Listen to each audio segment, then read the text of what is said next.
Hi guys, welcome to this amazing event that I am helping to host along with Tandem. This is a celebration of YA.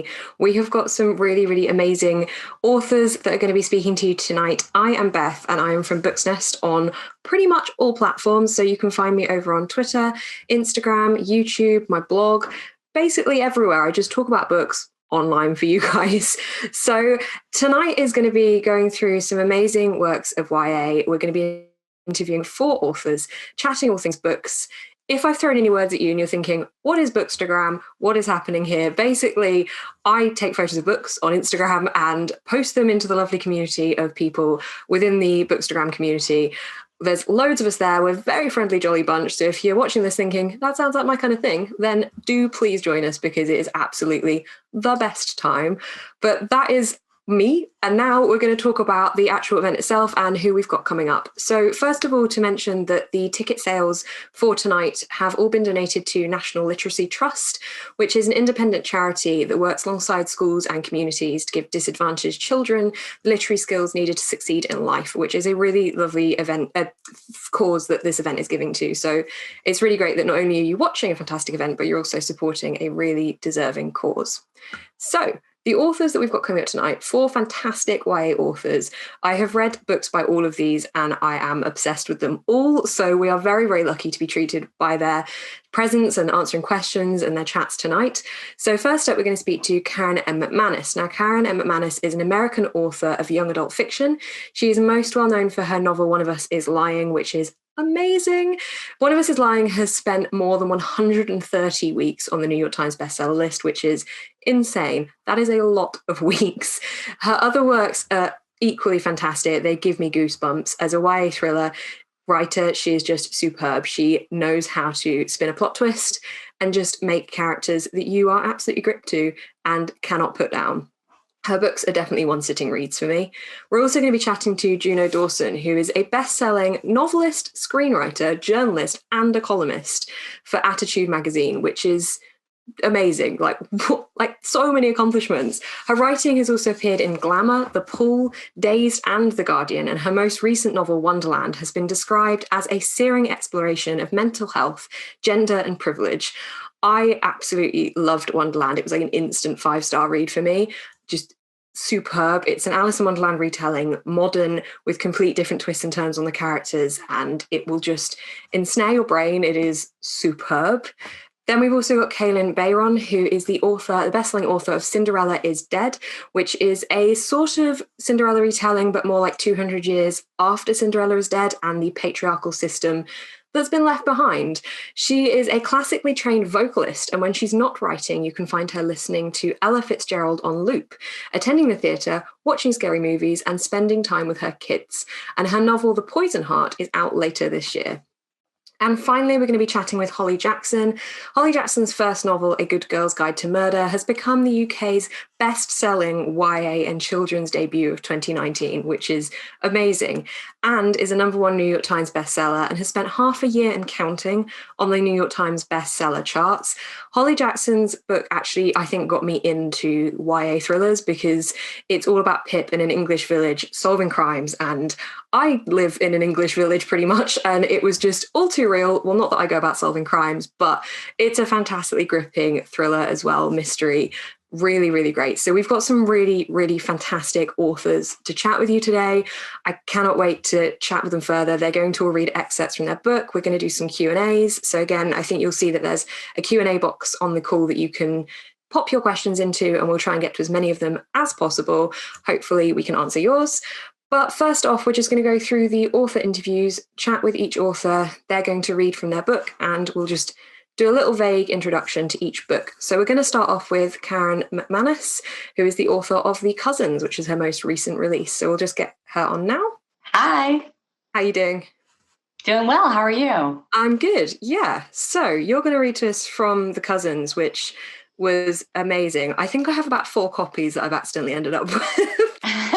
Well, you can never have too many. Exactly. Such a good thriller. But The Cousins, I mean, you'll go into it further in a minute, but it's Karen's most recent YA thriller, and it follows 3 cousins basically spending the summer with their grandma that they don't really know too much about. And there's, as you can imagine with the Kailyn McManus book, a bit of a twisty plot involved with it. So I'll let you read a little excerpt from your book, The Cousins. This is from the first chapter. It's from the perspective of Millie, who is one of the three cousins. And Millie is having dinner with her mother. She has been somewhat mysteriously summoned to spend time with her mom, who she doesn't see that much of. What? Now I'm truly confused. You got a letter from Mildred?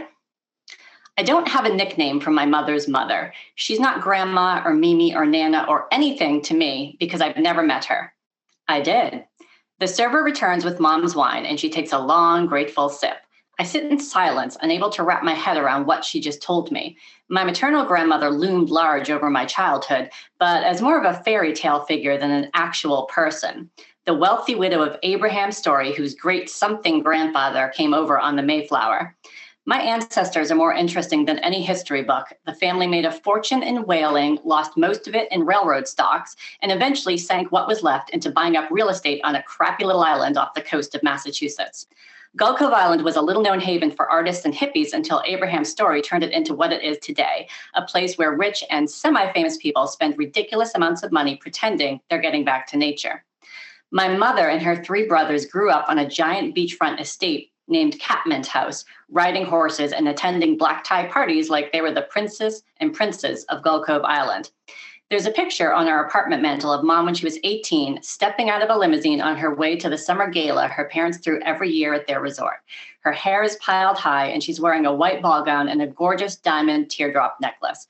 Mildred gave that necklace to my mother when she turned 17, and I used to think Mom would pass it along to me when I hit the same birthday. Didn't happen, even though Mom never wears it herself. My grandfather died when Mom was a senior in high school. 2 years later, Mildred disowned all of her children.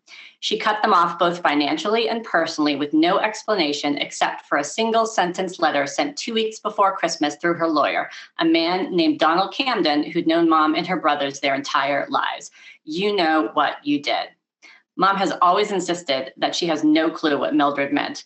The four of us had gotten selfish, I suppose, she'd tell me. We were all in college then, starting our own lives. Mother was lonely with father gone, and she begged us to visit all the time, but we didn't want to go. She calls her parents that mother and father, like the heroine in a Victorian novel. None of us came back for Thanksgiving that year. We'd all made other plans. She was furious, but Mom always got a pensive, faraway look on her face then. That's such a small thing, hardly unforgivable. If Abraham's Story hadn't set up educational trusts for Mom and her brothers, they might not have graduated college. Once they did, though, they were on their own. At first, they regularly tried to reestablish contact with Mildred. They hounded Donald Camden, whose only response was the occasional email reiterating her decision. They sent invitations to their weddings and announcements when their kids were born. They even took turns showing up on Gull Cove Island, where my grandmother still lives, but she would never see or speak to them. I used to imagine that one day she'd waltz into our apartment, dripping diamonds and furs, and announce that she'd come for me, her namesake. She'd whisk me to a toy store and let me buy whatever I wanted, then hand me a sack of money to bring home to my parents. I'm pretty sure my mother had the same fantasy. Why else would you saddle a 21st century girl with a name like Mildred? But my grandmother, with the help of Donald Camden, stonewalled her children at every turn. Eventually, they stopped trying. Mom is looking at me expectantly, and I realize she's waiting for an answer. You got a letter from Mildred? I ask. She nods, then clears her throat before answering. Well, to be more precise, you did. Amazing. Thank you so much, Karen. You're welcome. I love the book so much. So if you guys haven't checked it out yet, definitely do. So we'll speak to you in a little bit, Karen. And for now, we're going to move on to talking to Juno Dawson, who is the author of Wonderland. So we'll get Juno up now. So Wonderland is a very exciting Alice in Wonderland retelling in a modern day setting. It's got a couple of twists and turns. It's honestly mind-blowingly entertaining, but also very important with the topics it deals with. The detail in such a short amount of pages is just brilliant. It was an instant 5-star read for me. And the way that we see Alice's journey go through Wonderland being a party instead of an actual place is pretty cool. So do we have Juno with us yet? think we're just waiting for her to join through. But yeah, if you've not checked out Wonderland yet and you are a fan of Alice in Wonderland or just anything like that, the atmosphere of this book is really what stuck with me when I was reading it. I was completely absorbed. Hi, Juno. Hello, you're right. Yes. So I thought I was going to be automatically unmuted. I was literally just like, no, that's fine. I've just been plugging the book. Thank you for that. We can't do that enough. Just keep going. Honestly, it's brilliant. As soon as I read it, I was like, this is going to be a 5-star read. I love Alice in Wonderland stories anyway, and like a lot of them are very similar, but this is totally different, the way you've characterized each individual person that we all know so well. But I'll let you talk about it instead. You're going to do a little reading for us from Wonderland, and then we'll have you back on in a little bit for Q&As. So I'll let you take it away. So like Beth said, it is a retelling of Alice in Wonderland, but the idea was I wanted to figure out what it is that I bring to the table. Obviously, I've been writing for young adult books in the United Kingdom now for about 10 years, and I wanted to try mine into what it is that I bring to the party. You know, what is unique about my work, and so there was something really fun about being given a bunch of characters and being given a plot, because we all know what happens in Alice in Wonderland, and then sort of, you know, seeing, well, you know, this is what I do. It helped me to identify, you know, who I am as a YA author. And so it was really, really fun to sort of take Alice and think, right, but who is the Juno Dawson Alice? You know, take the Mad Hatter and what is my version of the Mad Hatter or the Queen of Hearts? And as it turns out, it all boils into this kind of trippy kind of, I think the kind of YA writers at the edgier end of the spectrum. Certainly it's not for younger readers, and nor did I ever claim it was. It's for it's for fans of Euphoria, or, you know, going back a bit further, looking at things like Gossip Girl and Heathers. And I'm just going to do a little reading now from the top where we kind of establish. So I'm being distracted by my tiny dog who is trying to come in. He's scratching at the door. I'm just going to ignore him. Sorry. And that's why I'm a bit distant. I'm sober. I'm just listening to my dog. So we're going to read from the beginning of the book, whereby we find out what is bugging Alice, who in my version is a 17-year-old trans student at a very posh boarding school, and she's been summoned to talk to her headmistress. Grafton continues. Bunny Liddell has taken time away before, but she's always come back, safe and sound. Take your time, Alice. You need to learn some patience. Take your time. Impossible, I think. Time is not ours to take or hold, pour or contain. It isn't solid, liquid or gas. Sometimes, sometime. I wonder about who set time. Who decided 60 seconds make a minute, 60 minutes an hour, 24 hours a day? The earth, the sun and the moon very much do their own thing.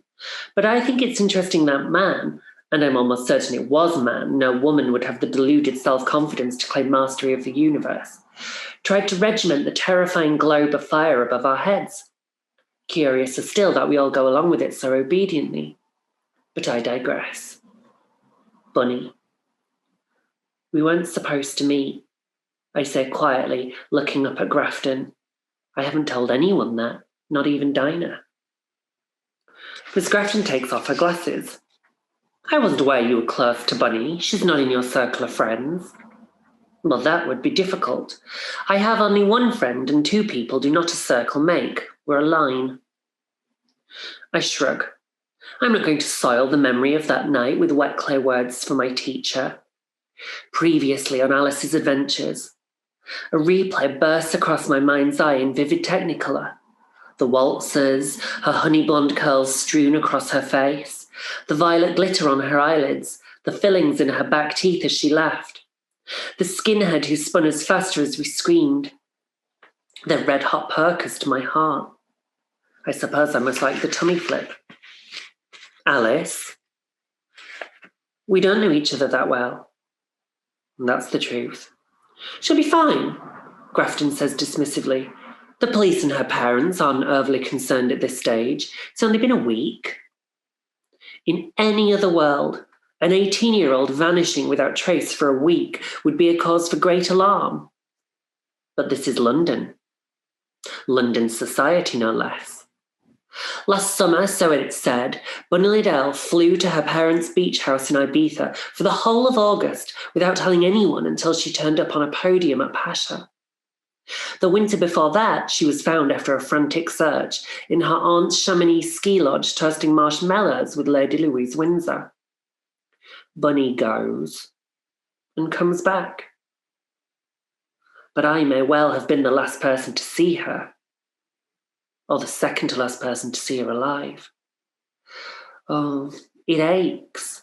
I so clearly remember waking up in the king-size hotel bed and being the only person in it.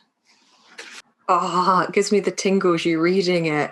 I think you've mastered the weaving of the story of Alice in Wonderland with like the lines that you use and the way that you've captured the atmosphere so well. And I think what you were saying is right about the fact that this is a young adult novel, but for the older end of that, I would say, deals with a lot of stuff. But yeah, absolutely fantastic. So if you're a fan of Alice in Wonderland, or you thought that sounded great, or just anyone that likes reading books, read that one because it's brilliant. Thank you so much, Juno. We'll have you on again in a little bit. So now we're going to speak to Kailyn Bayron, who is the author of Cinderella is Dead, which I say is a Cinderella retelling, but I suppose it's more what would happen in 200 years' time after Cinderella's death. It's a really interesting look at the way that we see fairy tales and the more feminist side of them, and the fact that not everyone fits into a fairy tale, I suppose. So hi, Kailyn. Thank you so much for joining us. How are you doing? I'm good. Thank you so much for having me. Good. So you're here to do a little reading from Cinderella is Dead. I love the fact that you've put a normal fairy tale upside down almost and looked at it in a completely different line, because actually, yeah, not everyone is in the fairy tale story, and our main character, Sophia, is not in that box that they want her to be in. And that's what Cinderella is Dead really looks at, and very good for the feminist main lead, I think. So if you want to give us a reading from Cinderella is Dead. So just to kind of start off, as a young reader, I really loved fairy tales, and I was obsessed with Disney and princesses, but I never saw anyone who looked like me in those fairy tales. So Cinderella's Dead is kind of my love letter to my younger self and to all the readers who are still kind of wondering if there's a place for you. There is, and it's not as a side character. It's right at the center. So this book is for me and for you. I'm going to read from chapter 1 of Cinderella is Dead. Chapter 1. Cinderella has been dead for 200 years. I've been in love with Aaron for the better part of 3 years, and I'm about 2 minutes away from certain death.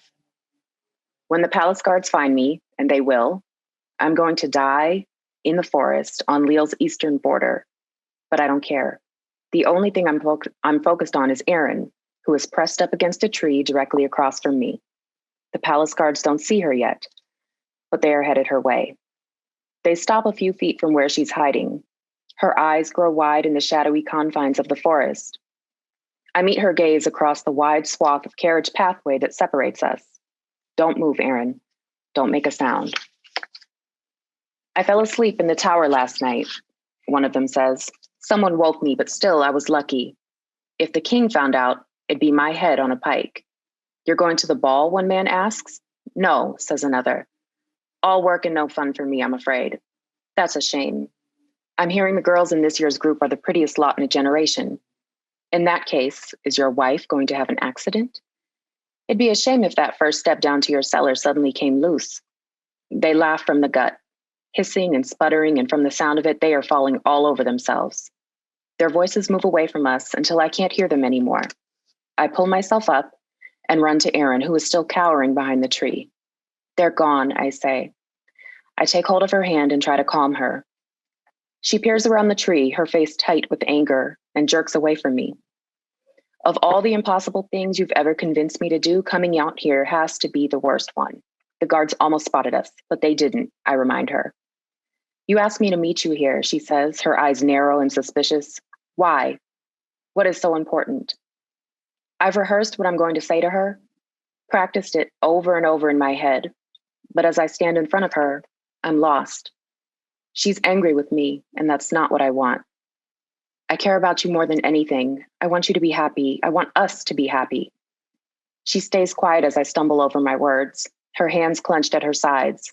Things feel hopeless so much of the time, but when I'm with you, stop, she says, her expression a mask of anger. Is this what you brought me out here for? To tell me the same thing you've been telling me since forever? It's not the same thing. The ball is so close now, this may be our last chance to leave. Erin's brow shoots up in surprise. Leave? She comes closer, looking me dead in the eye. There is no leaving, Sophia. Not for you, not for me, not for anyone. We are going to the ball because it is the law. It is our only hope for making some kind of a life. Without each other, I say. The thought makes my chest ache. Erin straightens up but casts her gaze to the ground. It can be no other way. I shake my head. You don't mean that. If we run, if we try, laughter in the distance cuts my plea short. The guards are circling back.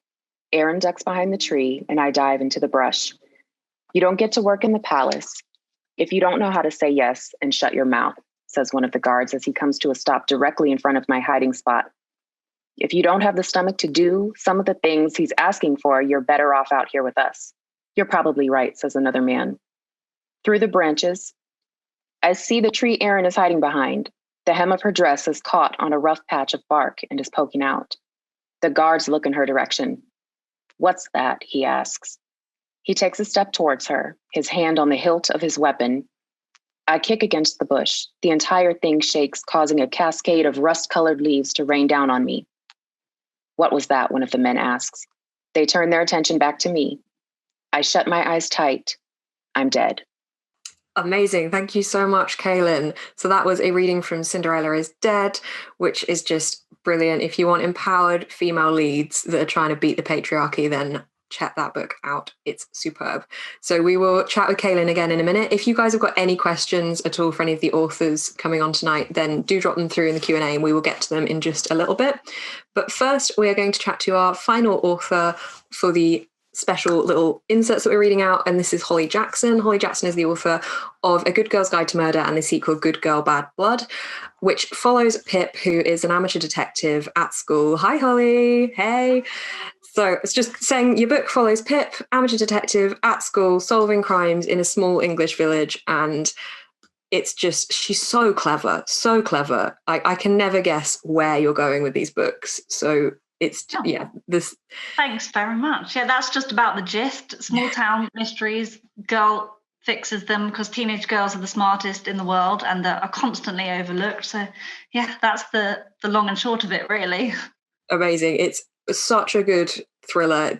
It gave me goosebumps. Both books gave me goosebumps, but the second one, there's a specific scene involving a text message that comes through that just gave me such goosebumps that I had to just check. Oh, I know the one. Yeah, I was like, is there anyone else in the room with me? There was. You should have looked harder. Yeah, the book is able to transport baddies into your room. That's quite difficult to pull off. So if you want that kind of an experience, Holly is now going to do a reading from Good Girl, Bad Blood. So I'll let you take it away, Holly. I'll caveat this first by admitting I've never done a reading from this book because it came out in the middle of a pandemic and I haven't done any events since. And not only that, it is impossible to find someone to do a reading from the book because not only does every scene and every chapter contain spoilers for Good Girl, Bad Blood within, it also contains about 1 million spoilers for the first book in this series. So I've had to choose very carefully. And by that, I mean, like, literally the first chapter tells you the ending of this one.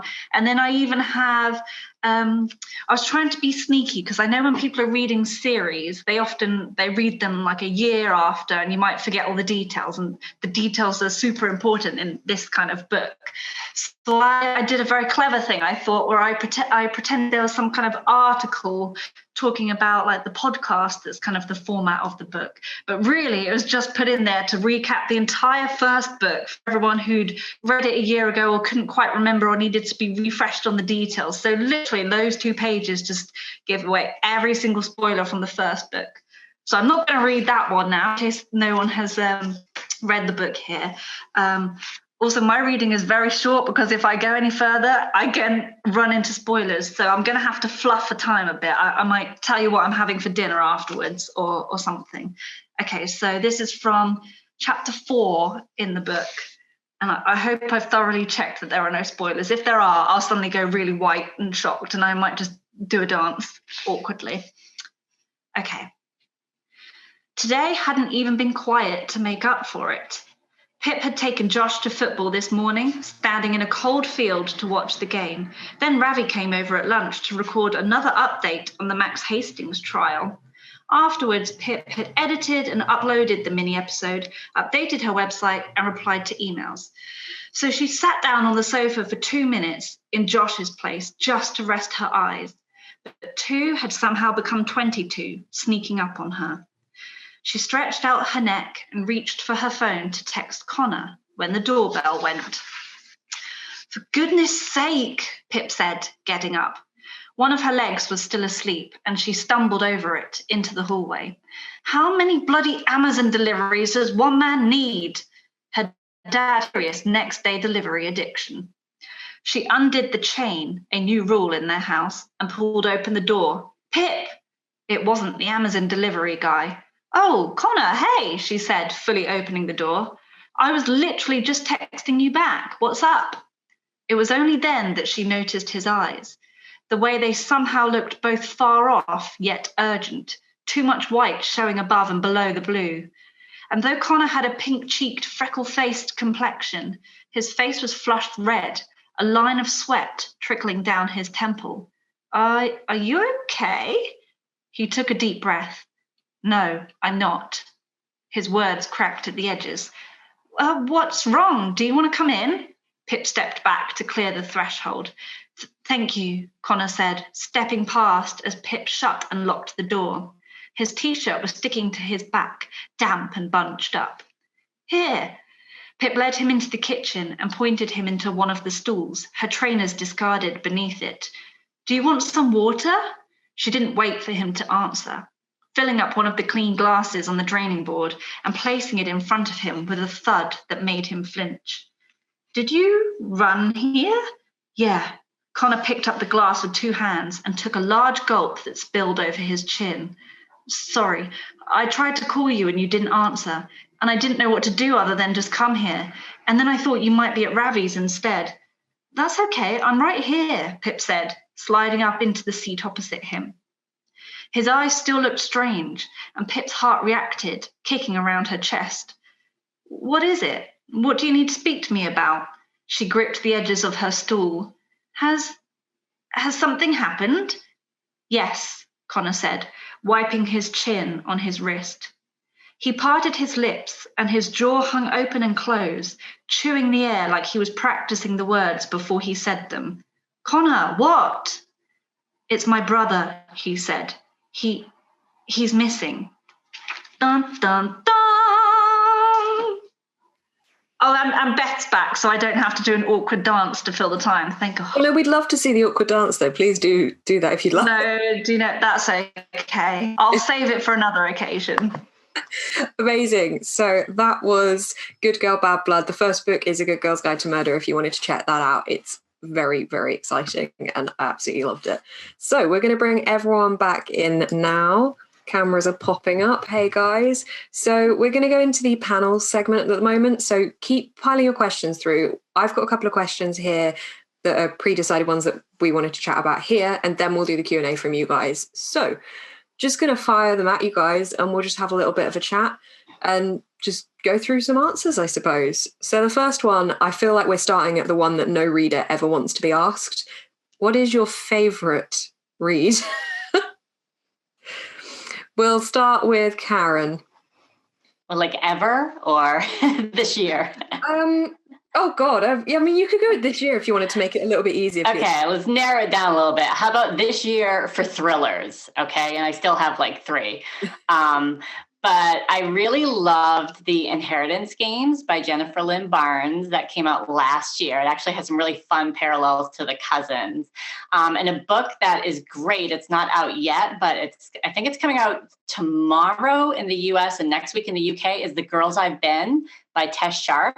And it's going to be a Netflix series also. And it's just really twisty and great. Amazing. Okay, cool. Juno, what about you?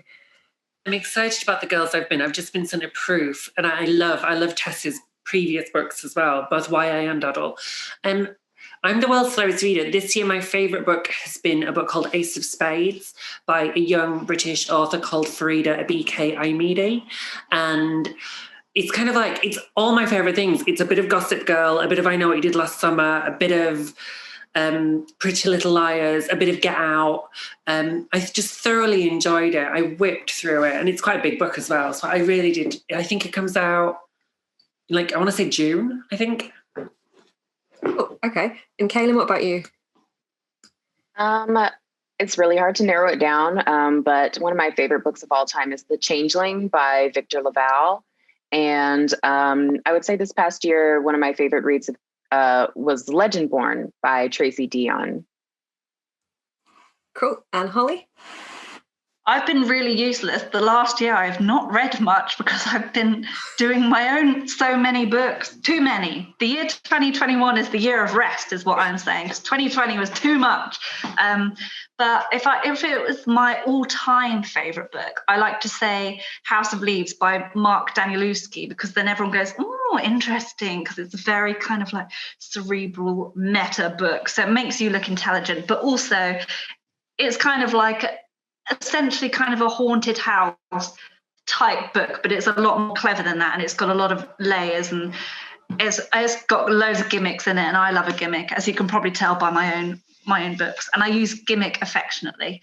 And then I did, just before Christmas, as Karen just said, I read The Girls I've Been by Tess Sharp, and I think that was awesome. I loved it.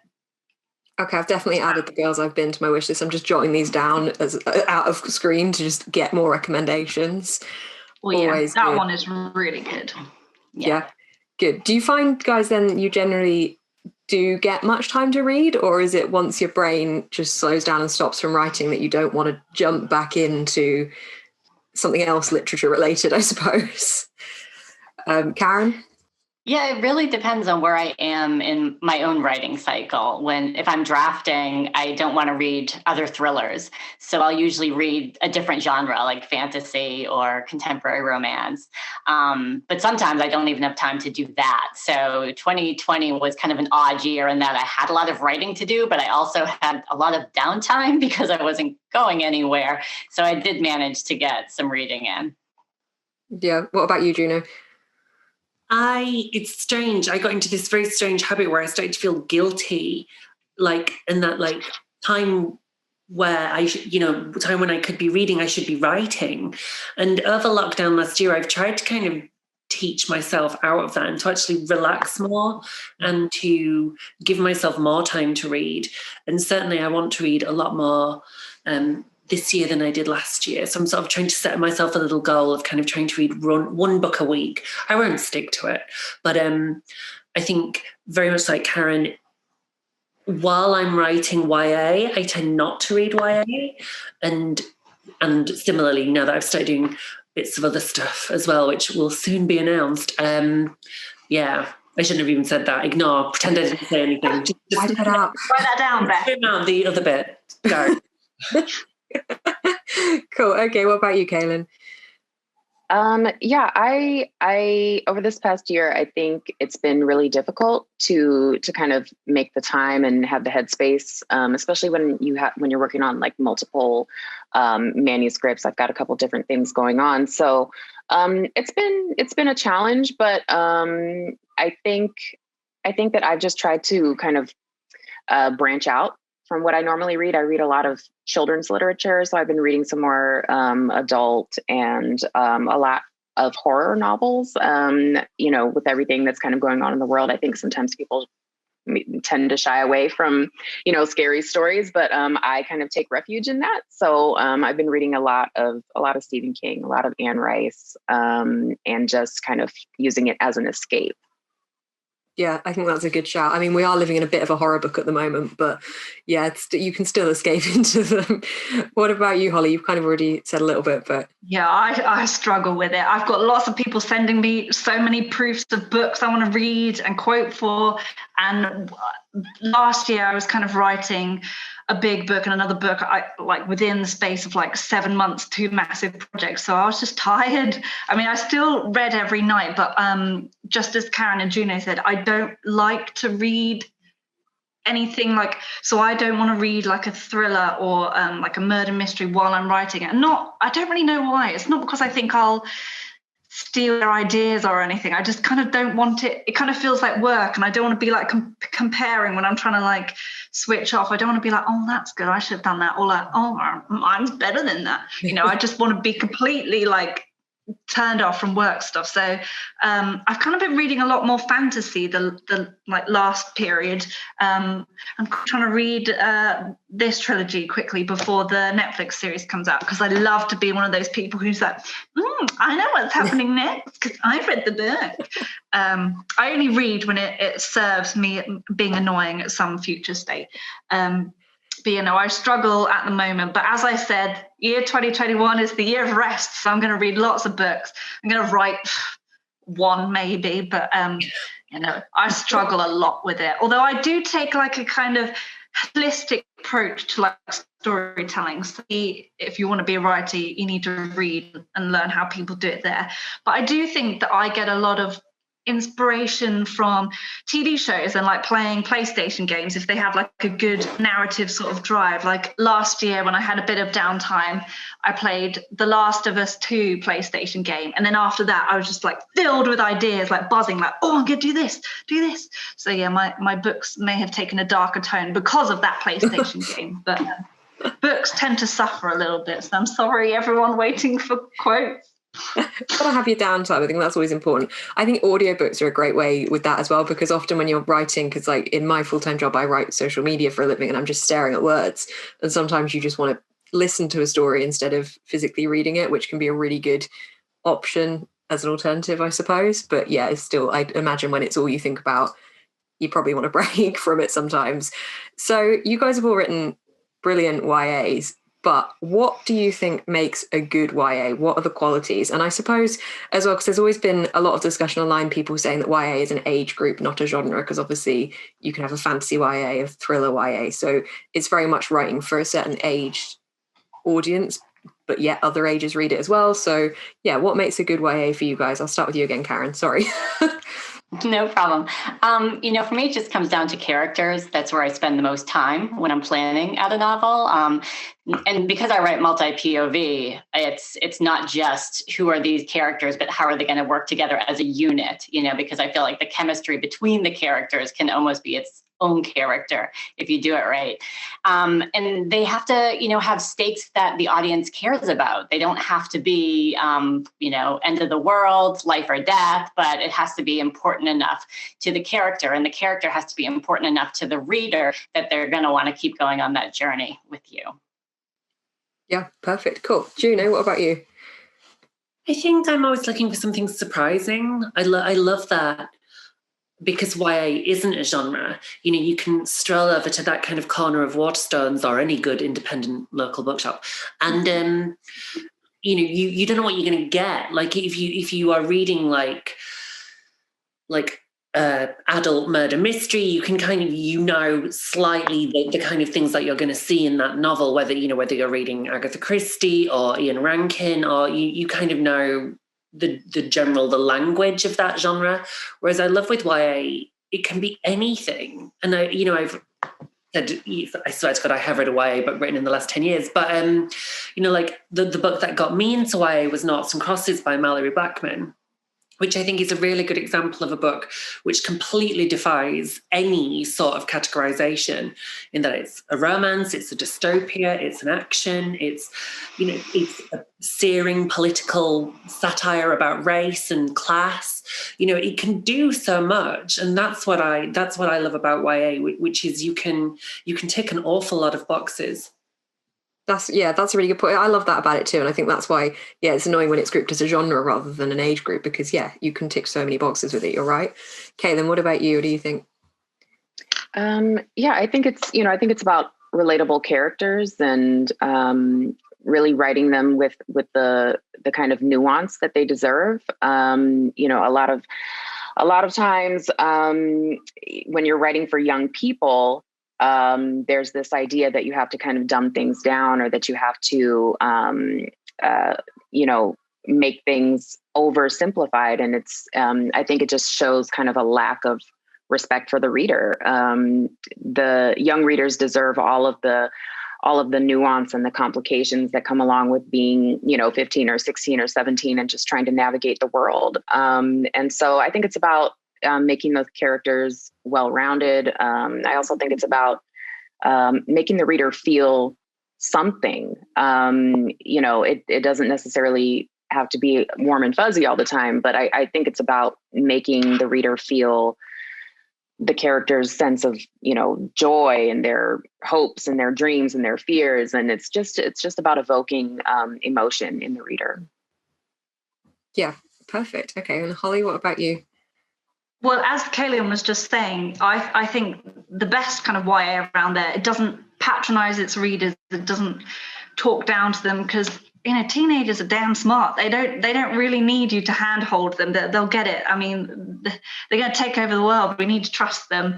But I think, the best YA, it doesn't handhold its readers like that. You can put in really mature stuff, really dark stuff.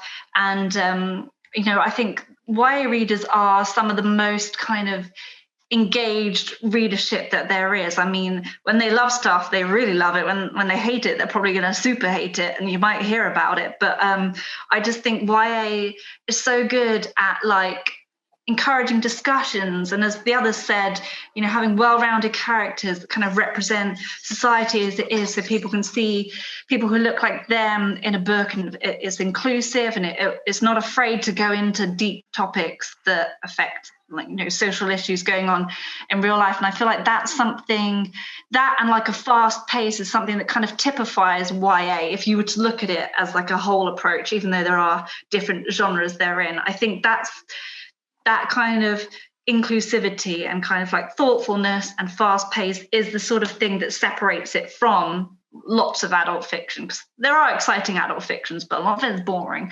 But I think that's kind of the thing, that the quality, that even though there are different genres, and obviously all of our books are very different. Well, me and Karen's aren't that different, but they share that same kind of YA feel, I think. Yeah, I love that. Yeah, and I like the idea of the fact that obviously YA is a certain age group targeted initially, and it's not just the age group that reads it, but the fact that we're bringing this diversity and inclusivity to this age group is so important. And I think seeing that more in children's books as well is going to be great, because hopefully it paves the bridge going forward as people age up through what they want to read. So speaking of that, and Kailyn, you mentioned that you enjoy reading children's literature as well. So I'm going to fire this next question first at you, mix up the order a bit.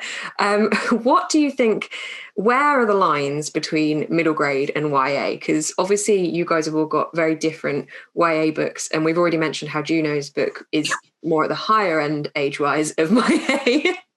So whereas Kailyn, I suppose yours is based off of a fairy tale initially, which is something that would have been targeted towards children, the original fairy tale. So where do you think that line is between a middle grade and a YA? Yeah, so I'm also writing a middle grade right now. And so I'm finding that there is kind of a gray area. There's an overlap there. And I think it's more just about the storytelling itself. I think that when you're writing middle grade, for me, I've found it's better to be more direct, I think. And it's not necessarily that I have to shy away from heavier topics or heavier issues, because middle grade readers are dealing with those things. That's just the reality. But I think it's just in the delivery. And so for me, both age categories are wide open as far as possibilities and what you can write about. But I think it's more just in the delivery of the story. That's what I'm finding as I'm drafting this kind of paranormal middle grade right now. Exciting. Cool. Okay. And Juno, as I said, yours is very much the other end of YA. Let's not get too young readers involved in it, I suppose, as much for the kind of drug element of what's in your books, as well as other things as well. But what do you think? I think there's always exceptions to the rule. I mean, Philip Pullman's His Dark Materials immediately came into my head, which reads like middle grade, but of course it's dealing with extraordinarily big philosophical questions about God and the universe and original sin. And so it's hard to define, I think, in definite set terms.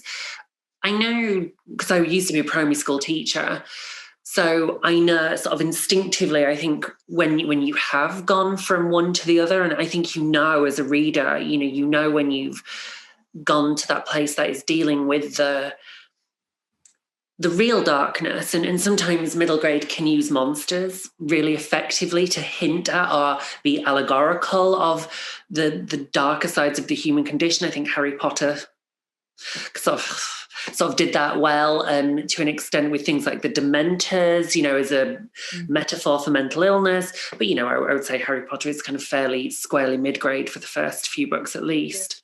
So I think, but I think what I would say is I'm all for sort of carving out a distinction between my work and middle grade, because clearly my work is just full of drugs and sex. But I wouldn't ever want to put an age on when that happens. Like, because I was the world's most naive and innocent 13-year-old, and I wouldn't have been ready for my own books when I was 13. My head would have exploded.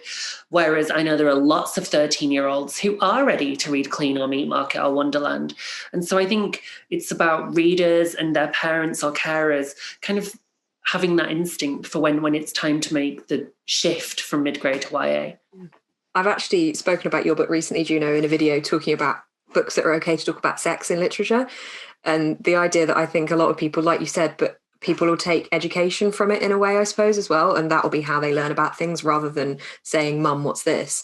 Like, you can get that information from books now as well, obviously when done well and correctly, which you guys have all done brilliant jobs of. So I think with my non-fiction, I'm always much more kind of just like, with this book is going, we've got What's the Tea coming out in a couple of weeks.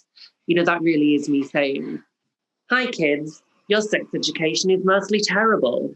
Let's do it right. And in that case, I'm not trying to make it sort of like sexy or like exciting or titillating. Whereas in my novels, given that I always sort of think of myself as a 16-year-old, like what would I have wanted to read when I was 16? Like clearly a lot of shit went down in those 3 years for me. That's when I sort of think, right, no, I want the sex in Wonderland to be sometimes romantic, sometimes a bit scary, sometimes about a voyage of discovery. It can be lots of different things. I think you captured that really well. Yeah, the atmosphere of it with that kind of vibe. Yeah, brilliant. Holly, what about you? Well, I'm going to have to be honest and say that I am not the expert on middle grade. I don't really read it, and I'm very impressed by people who can write for that age group. I think I kind of, a little like Juno, I kind of tend to the other end of the scale, kind of hovering between that crossover of young adult and adult. And often I'm trying to like edge up into that adult section, and editors are bringing me back down. Like, you can't put that in a book. And I'm like, well, you can. I realise that you can, Holly. You can do anything. Yeah, I've got a big no attitude now. I'm like, no, I'll do what I want. So be prepared for that. But I can't remember what I was saying now. But it was interesting, as Juno was saying about like age and what age you think people are kind of ready for your books, and it is a really hard thing to be able to determine. Because taking me for an example, I was reading Stephen King when I was like 12 and 13, and there is a lot of mature content in them particularly at the end of it. And I was okay with that. But I know, like, there's some kids now, like I've got a niece who like is 12, I think I should know that. And she keeps asking whether she can read my books. And I'm just like, no, you're not ready. You're too sensitive and pure.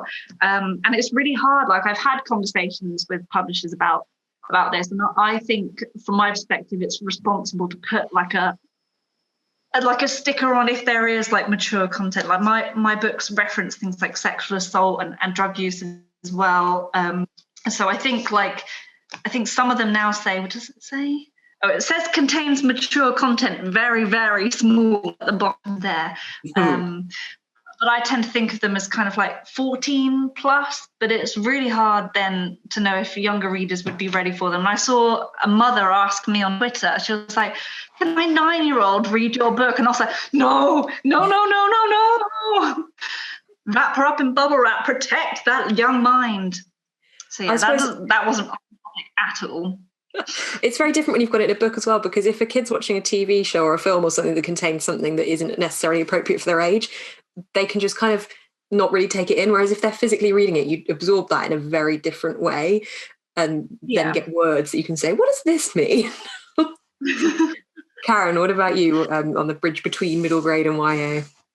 I'm glad you didn't go to me first, because same as Holly, I don't read a lot of middle grade. And I didn't read a lot when I was a kid. I was also one of those kids who was reading Stephen King. I think I was 10 when I started reading those books because they were lying around my house and I just picked them up.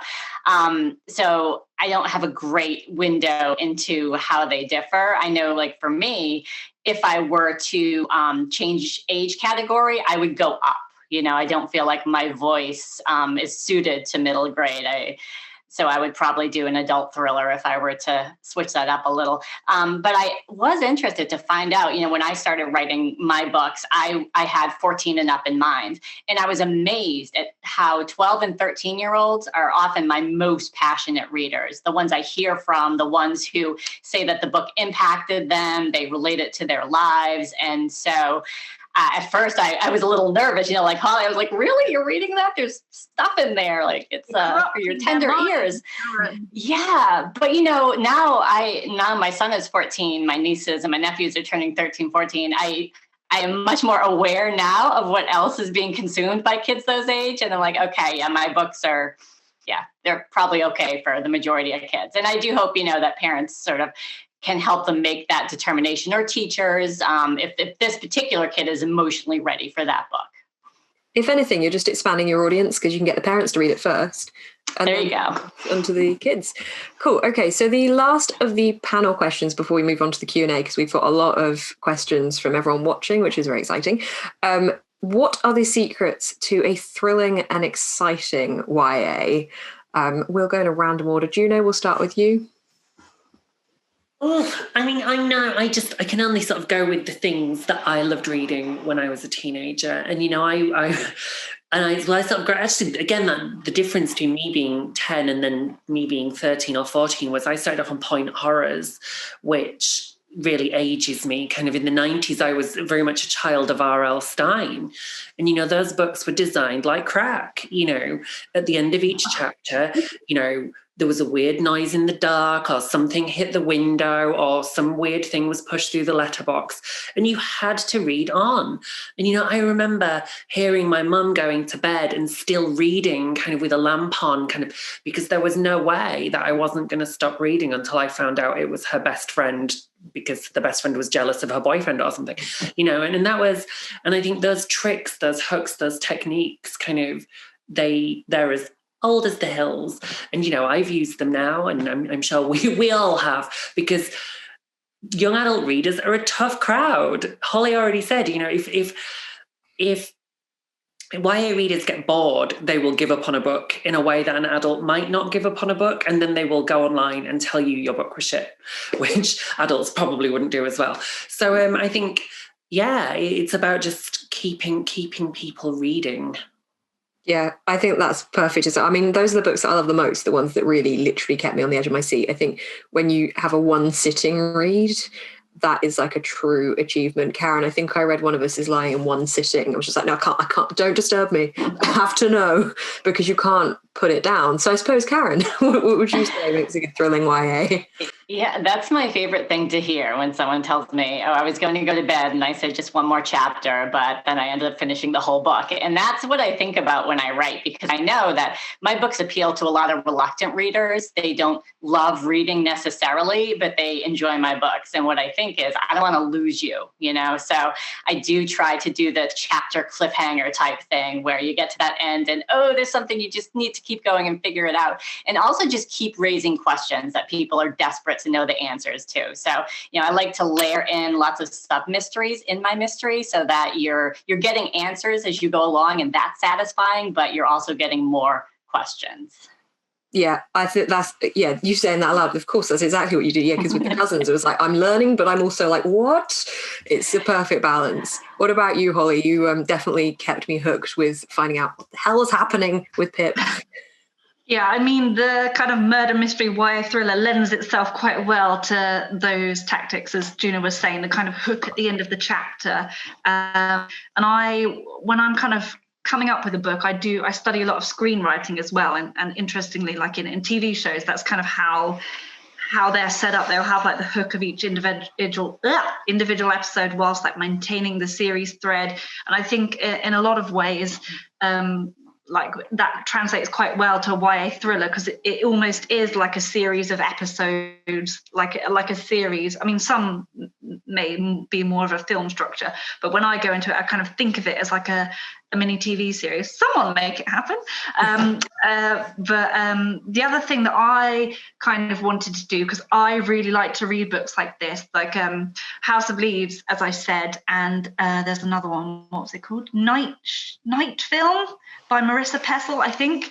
It has like multimedia elements in it, like kind of like found footagey items, a bit like the Blair Witch Project, but in books. Like you'll find articles and like emails and things like that. And I just love them. I love books that do that, because it feels very like, oh, I'm working out this mystery because I'm reading the clues directly. So when I was thinking of ways to make a book feel like immersive and kind of make the reader step into doing that kind of format with the multimedia elements was kind of a no-brainer. And then they let me do a second book, and I really like went to town with the multimedia elements. So I was like, I want a courtroom sketch, I want photos, and I just put everything in it. So soon I'm going to be writing books that's just pictures. I think picture books, but grizzly and adult. There you go, there's a niche. I think that's like a perfect gripping thing as well, because you think like, oh, I'll just read one more chapter, and then you think, oh, but that one was a podcast, so I'll just read another chapter. And yeah, it's not a real chapter. You have to end on a proper chapter, but then there's just a small podcast bit at the end, so I might as well. Exactly, that's the danger. What about you, Kailyn? What do you think makes a gripping and exciting YA?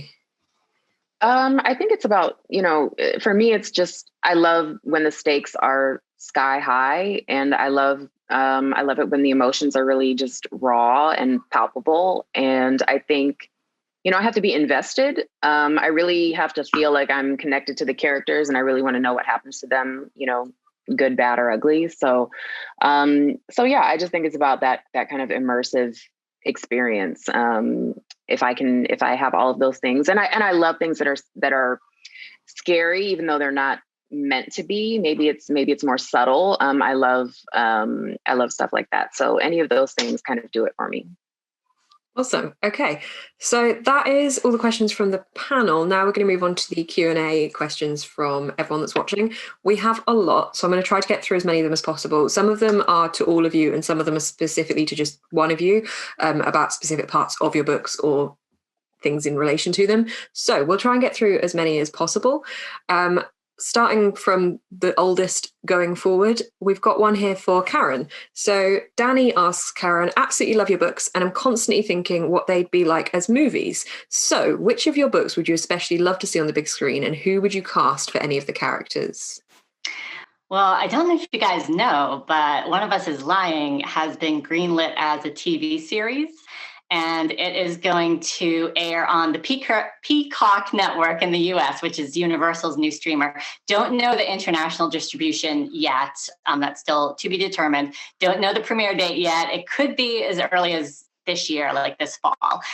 So the cast is actually on my Instagram if you want to go check them out. It's pretty great group, and it's really exciting to see it come together. I would love to see any of my books on the screen. Two Can Keep a Secret is also in development, but it's much earlier stages. I can never think of who to play the main characters, though, because I was inspired by my twin niece and nephew, and that's who I picture when I think of Ellery and her twin brother Ezra, is Carolina and Eric, who will be almost the right age, but if this thing ever actually gets made. So maybe I can hook them up. Yeah, they're going to be superstars. Amazing. Okay.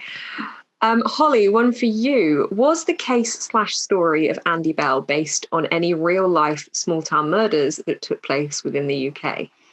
This is a very good question.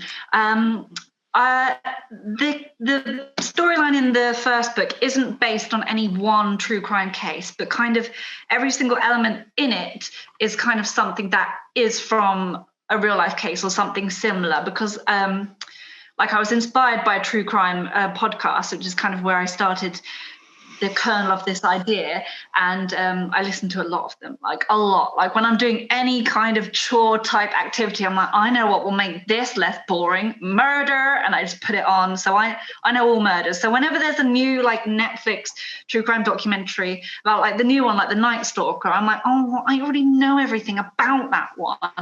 I've ruined murderers for myself. But I was very conscious that I wanted it to feel kind of like a true crime story. And actually, often true crime is wilder than anything any author can come up with. Like there are some very disturbing stories out there.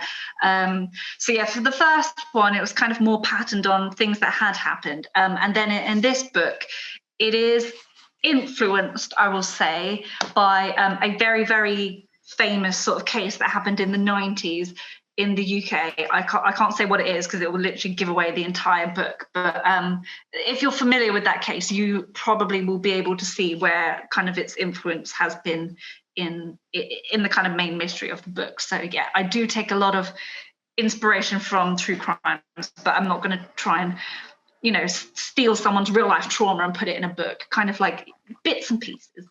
You can mix murder. Interesting. Gonna have a think about what case that would be now. I'm intrigued.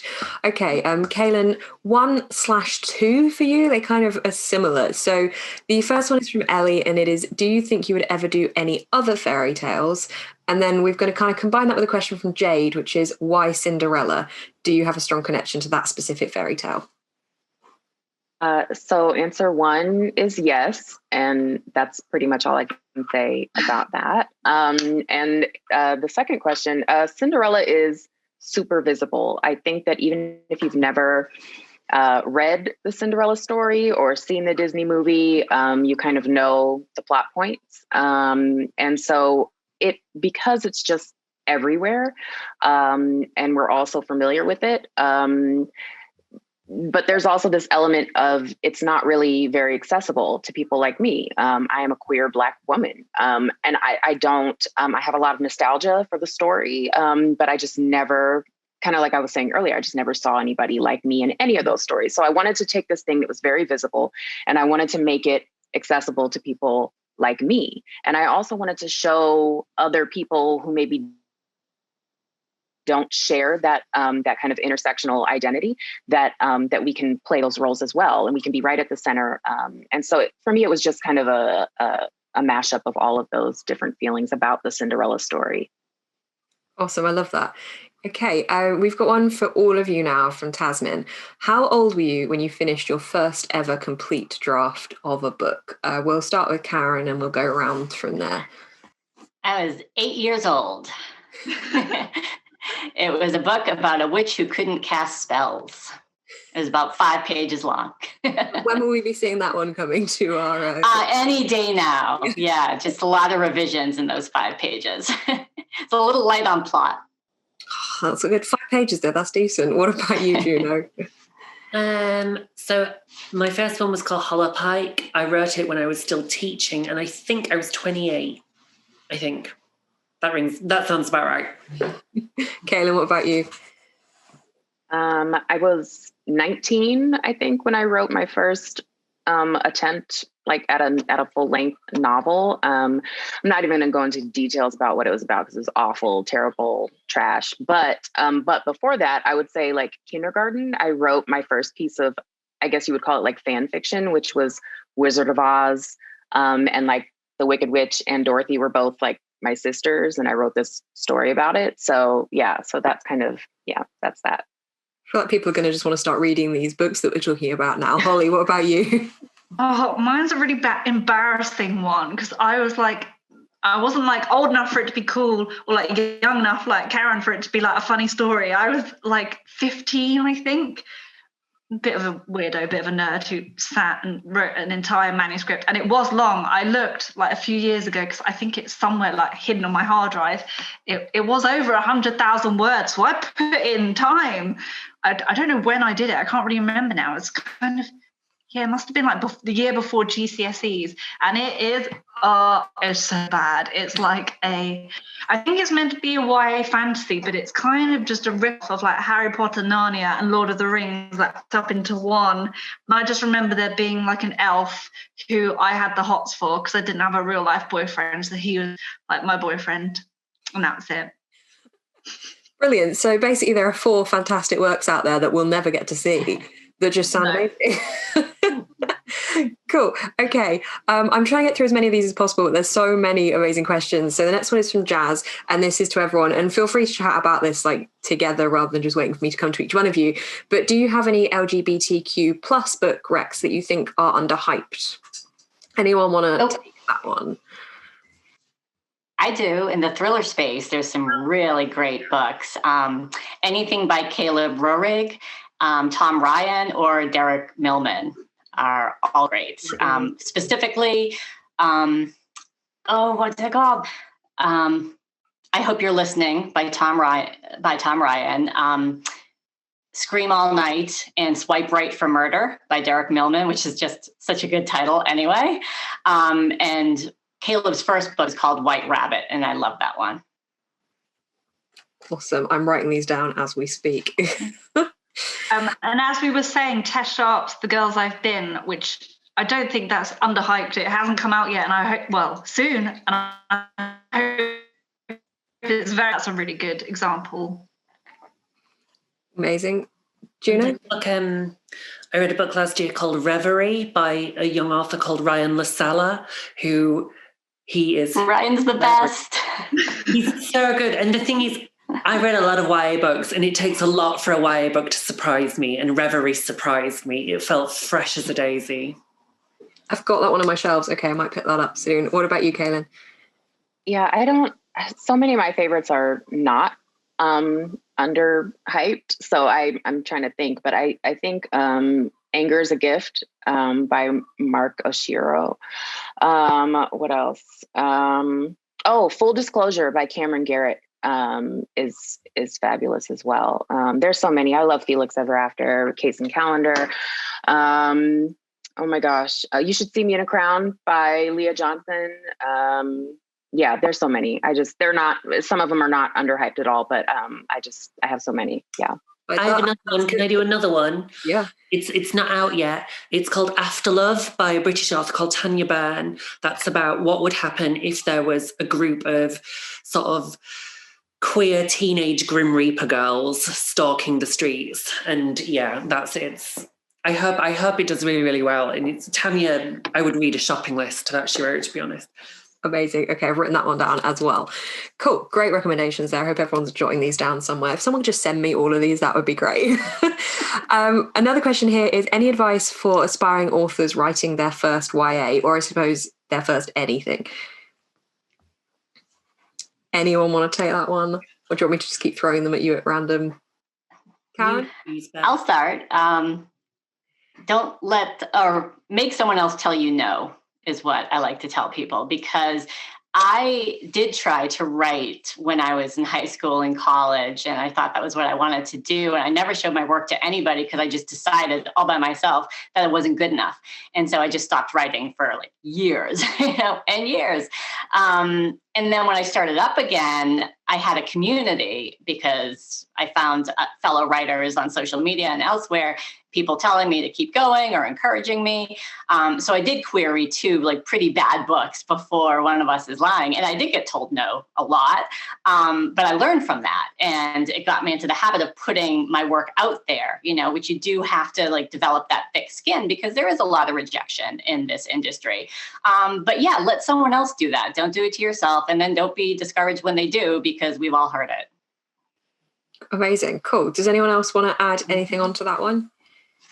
I've got one that I see a lot where I hope no one else gives out this advice, but I see a lot that people say like you have to write every day, otherwise you're not a writer. And that might suit other people, but it's just totally not the way I work at all. Like I can tell you that for the last month, because I finished a book just before Christmas, I literally like an hour before Christmas.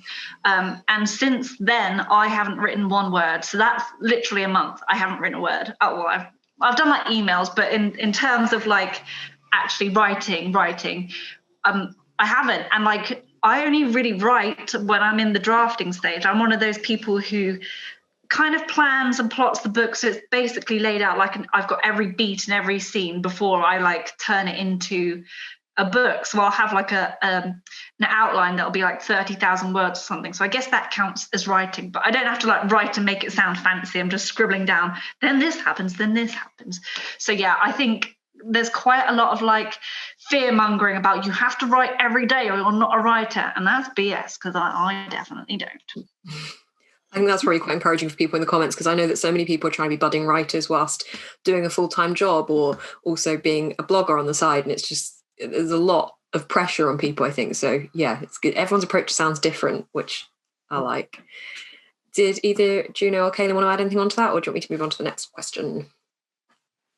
I was just going to say, like, my biggest thing is, you have to finish. You can start, 20 different stories. I know I did. I started a bunch of different manuscripts and I just never finished. And so I felt like I wasn't making progress. And it's like, well, you have to pick something that that you have a good feeling about and finish it. You can make it better. Don't worry if the first draft is crap. My first drafts are terrible sometimes.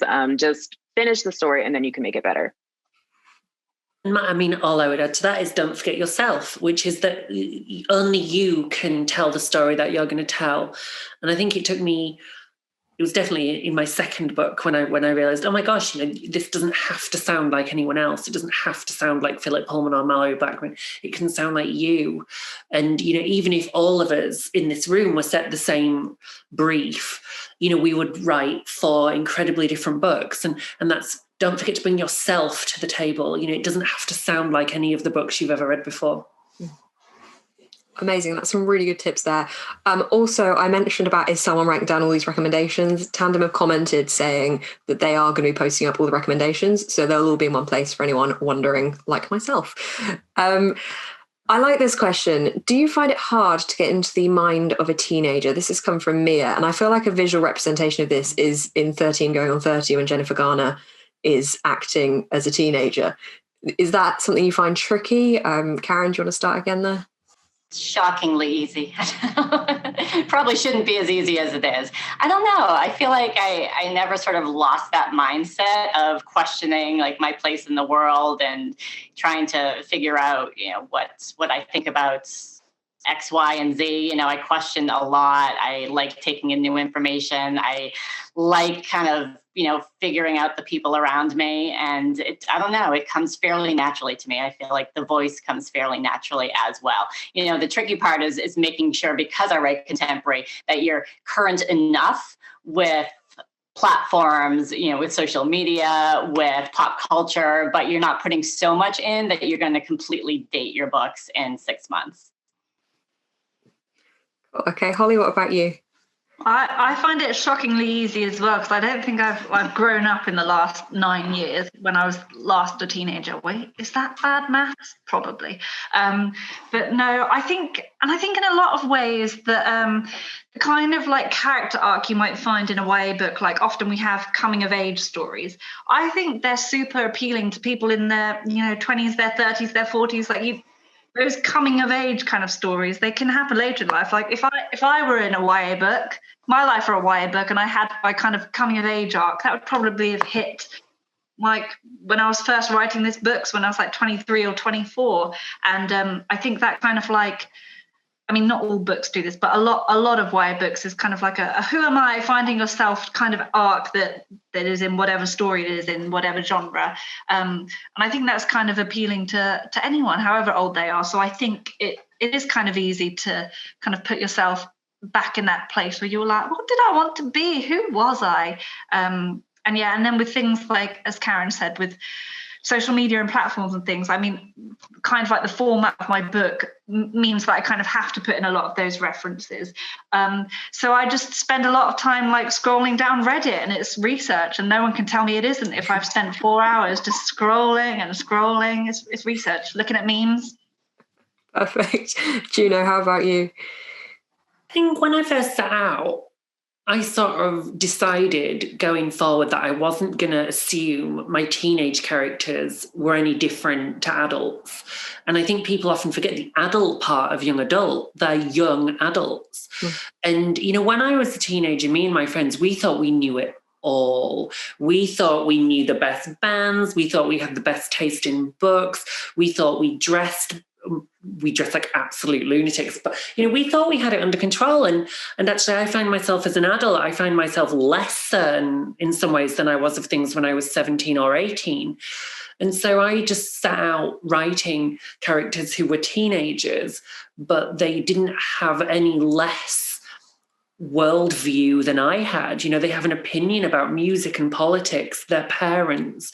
And so I think assuming there is some sort of difference between an adult and a teenager might be a mistake. And that's when you can maybe get into the habit of being like, yo, what's up, homies? Where we be chilling this weekend, yeah? And you're like, what the fuck? Like, what the fuck? Because it's not a different language. Kind of, they're just adults, but slightly younger adults.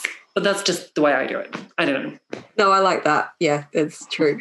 Kalynn, how about you? Do you have anything to add?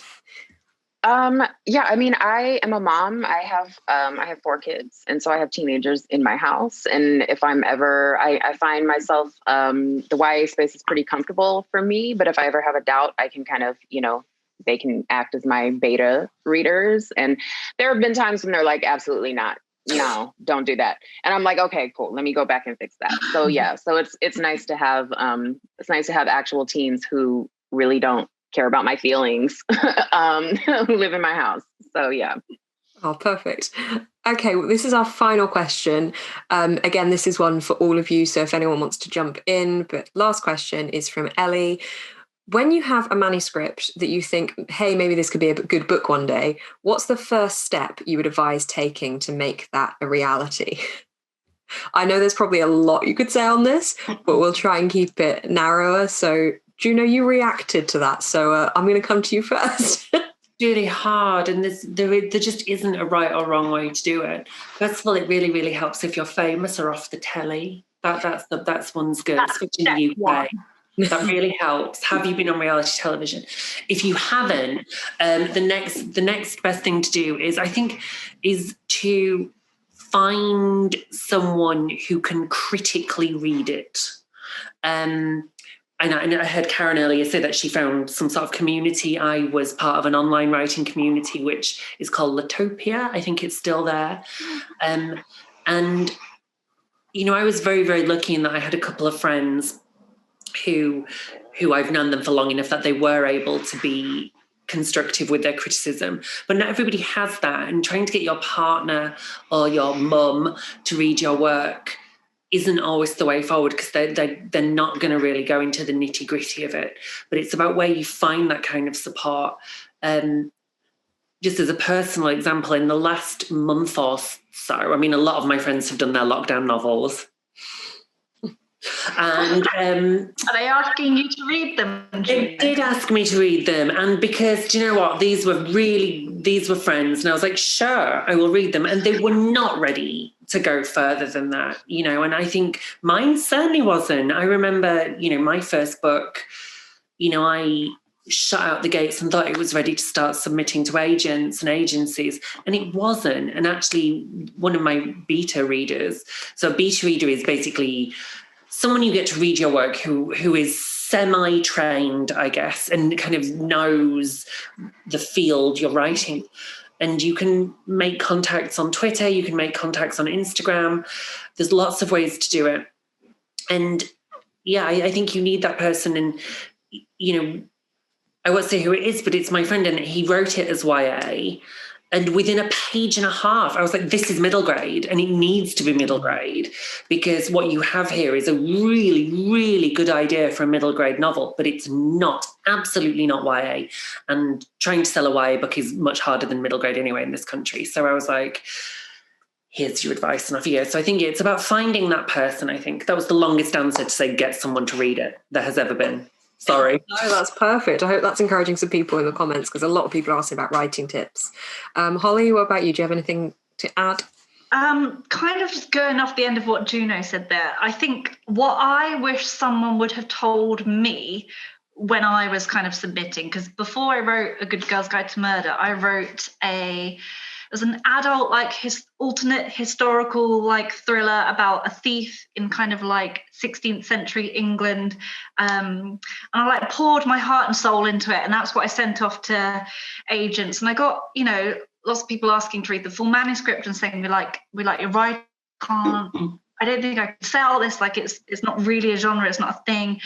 And as much as, like, I want to say, like, write what you love, it, like, all stories should be told, I think sometimes you have to go into publishing with a little bit of, like, business savvy. And this is kind of what I wish I knew, because, like, I should have just never sent that book out. It was never going to get sold. And I mean, I didn't get savvy before I wrote A Good Girl's Guide to Murder. I just happened to write something that then turned into a moment. Thanks, Karen. Thanks for that. But like, had I done my research, I might have been able to be like, oh, YA thrillers are kind of like a thing that are kind of coming up, and there's this big hyped book by Karen McManus coming up soon, and like things like that. And I know it kind of seems a bit like sucking the soul out of literature, but I do think it can save a lot of heartbreak later on if you go into it thinking, okay, I need an idea that's marketable, and it needs to be in a genre so they know where to put it. Having said that, I do think YA, there's a lot more fluidity, like, between the genres. So it is something you're more likely to be able to get away with in YA if something's like a bit of a thriller, but also a bit something else. But I would just do your research and kind of be prepared to think of your book not as your baby, but as like a project that needs to be marketable and all that crap. I like that. Cool. Kalynn, how about you? Yeah, I mean, I second Juno's advice. You know, just you have to kind of get it out there and get other eyes on it, and learn how to take, you know, feedback and critique. And there is a difference between, you know, critique that's helpful and is pushing you forward, and people who just, for whatever reason, you have to learn to differentiate between people who are trying to help you be a better writer and people who just think they know everything about writing. And, you know, so I think sometimes you can kind of I ran into that when I was drafting Cinderella's Dead in my writing group. It was kind of like, oh no, you can't have a queer Black girl be the main character, because nobody's going to want that. Nobody's going to want to see that. So there is kind of a difference there. So, you know, learn what advice you can take and what advice you don't have to take, and get other eyes on your work, and revise. If you've just finished something, if you put it away for some length of time, put it away, come back to it, look at it again. I promise you will see things that you can improve upon and make better. But then after that, you know, get it out there and get other eyes on it. Awesome. And lastly, Karen. Yeah, lots of good advice. I agree with all of it. So just to sort of build on that, if you do want to be traditionally published, you need an agent. We've talked a little bit about querying. I would just tell people to really spend your time researching agents. Not all agents are created equal. Some who might be great for another writer might not be great for you. When I first started querying, and I was like Holly, I just wrote this book and not realizing it was completely like not what the industry wanted. It was dystopian, and that was completely dead when I tried to query it. So it wasn't going anywhere. But I had this huge list, like hundreds of agents, because I just like looked them up in the database. And I was like, if they're an agent, they take YA, I'm going to send them my book. And when I queried One of Us is Lying, I initially only sent 3 queries to 3 agents who I really, really, really wanted to work with, because I had studied what kind of deals they did, what kind of books they sold, what kind of editors they sold to, sort of like the way they presented themselves at events or on social media. I just felt like this is someone that I would like to work with who would get my story. And I ended up signing with one of those agents. So it was a very different process, but it took me some time to figure that out. And I often hear other writers say, no agent is better than the wrong agent, because that can kind of hold your career back. If you're spinning your wheels, maybe doing revisions that you don't feel are right, or the relationships aren't there to sell into the kind of house you would like to be published by. So don't rush with that beautiful manuscript that you've had people read and that you've researched and the market is ready for it. Like, find the right partner for you. Amazing. This is some really, really great tips. And we've also had some brilliant book recommendations. That was our last question. So thank you so, so much to everyone who has been watching, who submitted some questions. I'm sorry we couldn't get through to all of them, but we only have so many hours in the day. Thank you guys so much to each of you for attending. Thank you, Karen, Juno, Kailyn, Holly. Your books are all absolutely fantastic. If you guys are watching this thinking, I think I need to check those books out now, do check them out. Buy them from your local bookstore. I'm sure they're probably shipping online at the moment still. So yeah, pick up these books. Thank you guys so, so much for joining us for this event. And if you guys check out everyone's social media, I think that Tandem linked everything in the comments. And I think they've also said that they'll be listing the recommendations on their own pages. So it's Tandem Collective, if you want to check anything out. I have been Beth from Books Nest. You can find me there as well. Thank you guys so much for coming. And I suppose we will wrap it up now. All right. Thank you. Thanks. Bye. Thanks so much. Bye.